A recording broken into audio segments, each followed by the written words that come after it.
रामायण में एक बहुत ही सुंदर दोहा है कि सचिव वैद गुरु तीन कर, प्रिय बोलहि भय आस, राज धर्म तनु तीन कर, होय बेगहि नास।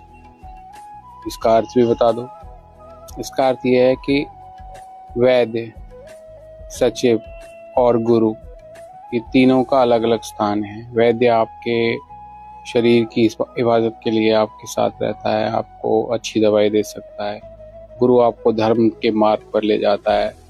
और जो सचिव या मंत्री है, जो आपको राज्य का काम करने में अच्छी सलाह देगा। अगर इन तीनों को आप भय दिखाओगे और ये भय से आपकी हाँ में हाँ मिला देंगे, तो ये अपने पथ से भटक कर आपको सलाह देंगे और आप कभी भी नहीं चाहोगे कि आपको ऐसी सलाह मिले जिससे आपके राज, धर्म और तन का नाश हो जाए।